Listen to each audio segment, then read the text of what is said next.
الحمد للہ والصلاة والسلام علی رسول اللہ رب اشرح لی صدری ویسر لی امری واحلل عقدۃ من لسانی یفقہوا قولی رب زدنی علما۔ بڑا اہم مسئلہ ہے کہ نماز کے اندر اگر شرمگاہ کو ہاتھ لگ جائے تو کیا وضو ٹوٹ جاتا ہے یا نہیں۔ تو اس مسئلے میں دو روایات آتی ہیں، ایک سیدنا طلق بن علی رضی اللہ تعالیٰ عنہ کی ہے اور دوسری روایت سیدہ بصرہ بنت صفوان رضی اللہ عنہ کی ہے۔ سیدنا طلق بن علی یہ بھی قدیم صحابی ہیں، یہ ان کی ابو علی ان کی کنیت تھی۔ طلق بن علی یہ یمامہ کے رہنے والے تھے، نبی علیہ الصلوۃ والسلام کے ساتھ مسجد نبوی کی تعمیر میں انہوں نے حصہ لیا ہے۔ اور دوسری سیدہ بصرہ بنت صفوان والی روایت، سیدہ بصرہ یہ بنو اسد سے تعلق رکھنے والی قریشی خاتون تھیں، صحابیہ ہیں اور قدیم الاسلام ہیں۔ طلق بن علی کی روایت یہ ہے کہ رسول اللہ صلی اللہ علیہ وسلم سے پوچھا گیا کہ ایک آدمی نے کہا کہ الرجل یمس ذکرہ فی الصلاۃ علیہ وضوء، کہ ایک آدمی اپنے شرمگاہ کو نماز میں چھو لیتا ہے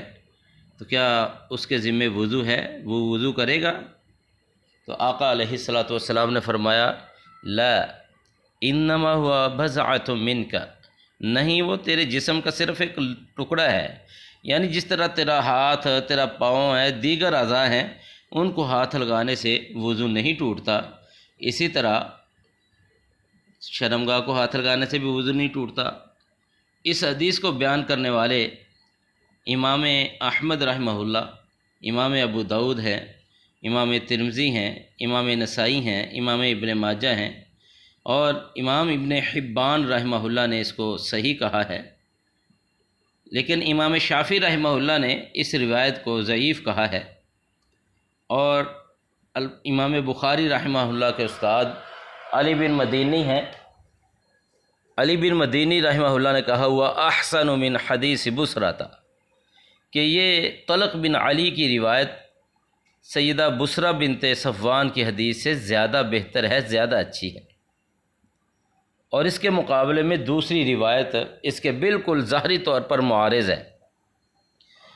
کہ سیدہ بصرہ بنت صفوان رضی اللہ تعالیٰ عنہ بیان کرتی ہیں کہ آقا علیہ الصلوۃ والسلام نے فرمایا من مس ذکرہ فلیتوضأ، کہ جو بندہ اپنی شرمگاہ کو چھو لیتا ہے وہ وضو کرے۔ اس حدیث کو بیان کرنے والے بھی وہی پانچوں ائمہ ہیں، امام احمد ہیں، امام ابو داؤد ہیں، امام نسائی ہیں، امام ترمذی ہیں، امام ابن ماجہ ہیں رحمہم اللہ۔ اس حدیث کو امام ترمذی اور ابن حبان رحمہم اللہ نے صحیح کہا ہے۔ اوپر والی حدیث وہ ابن المدینی کی، ابن المدینی نے اس پر تبصرہ کرتے ہوئے کہا کہ یہ بصرہ بنت صفوان کی حدیث سے زیادہ اچھی ہے۔ یہاں امام بخاری رحمہ اللہ جو علی بن مدینی کے شاگرد ہیں، وہ کہتے ہیں ہوا اصح شیء فی ھذا الباب، کہ یہ حدیث اس مسئلے میں سب سے صحیح ہے۔ اب ایک طرف استاد کہتے ہیں کہ طلق بن علی کی روایت درست ہے، دوسری طرف شاگرد امام بخاری ہیں، وہ کہتے ہیں کہ بصرہ بنت صفوان کی حدیث صحیح ہے۔ تو پہلے نمبر پر تو امام شافعی رحمہ اللہ نے طلق بن علی کی روایت کو ضعیف قرار دیا ہے۔ اگر اس کو صحیح مان بھی لیا جائے تو دونوں روایات میں ظاہری تعارض ہے، تو جب دو احادیث کا آپس میں تعارض آ جاتا ہے تو محدثین رحمہ اللہ کا یہ اس بارے میں اصول ہے، ائمہ کا اس بارے میں یہ فیصلہ ہوتا ہے کہ اگر دونوں کے درمیان تطبیق دینا ممکن ہو، دونوں میں موافقت کرنا ممکن ہو، تو موافقت کرنا، تطبیق دینا یہ لازم ہے تاکہ دونوں دلیلوں پر عمل ہو سکے۔ جس طرح رسول اللہ صلی اللہ علیہ وسلم کی ایک حدیث آتی ہے کہ نصف شعبان میں، جب نصف شعبان ہو جائے تو پھر تم شعبان میں روزے نہ رکھو۔ دوسری طرف سیدہ عائشہ بیان کرتی ہیں کہ رسول اللہ صلی اللہ علیہ وسلم شعبان میں بہت زیادہ روزے رکھتے، حتیٰ کہ شعبان کو رمضان کے ساتھ ملا دیتے تھے۔ اب دونوں روایات میں ظاہری طور پر یہ مخالفت ہے، تعارض ہے، لیکن امام البانی رحمہ اللہ نے ان دونوں روایات میں اس طرح توفیق پیدا کی ہے، اس طرح ان میں تطبیق دی ہے کہ جو بندہ نصف شعبان سے پہلے، شعبان کے پہلے 15 دنوں میں روزے رکھ رہا ہے، اس کے لیے جائز ہے کہ وہ 15 شعبان کے بعد بھی روزے رکھ سکتا ہے، جس طرح آقا علیہ الصلوۃ والسلام کا عمل تھا۔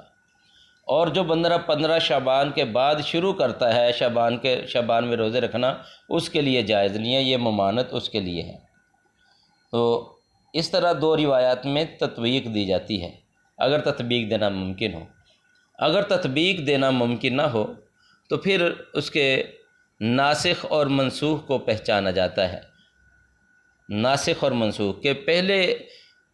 پہلی روایت کون سی ہے اور بعد والا حکم کون سا ہے، اور بعد والے حکم کو لے لیا جاتا ہے، پہلے حکم کو چھوڑ دیا جاتا ہے۔ جیسے رسول اللہ صلی اللہ علیہ وسلم نے پہلے یہ بیان کیا تھا کہ جو چیز آگ سے پکی ہوئی ہو اس کے کھانے سے وضو ٹوٹ جاتا ہے، دوبارہ وضو کرنا پڑے گا، لیکن بعد میں نبی علیہ الصلوۃ والسلام نے یہ حکم منسوخ فرما دیا اور آگ پر پکی ہوئی چیز پر کھانے سے وضو بحال رہتا ہے، وضو نہیں ٹوٹتا۔ تو لہٰذا پہلی روایت منسوخ ہوئی، دوسری روایت جو ہے وہ ناسخ ہوئی۔ تو اگر ناسخ منسوخ کا پتہ نہ چلے، روایت کی تاریخ کا پتہ نہ چلے، تو پھر ترجیح دی جاتی ہے کہ دونوں میں سے زیادہ راجح کون سی بات ہے اس پر عمل کیا جاتا ہے۔ تو یہاں پر بھی تطبیق دینا ممکن ہے، تو اس مسئلے میں بھی تطبیق دی جائے گی کہ اگر تو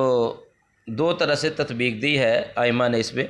کہ اگر شہوت کی وجہ سے ہاتھ لگا ہے اور کپڑے کے اوپر سے لگا ہے تو پھر تو کوئی حرج نہیں ہے، اور اگر بغیر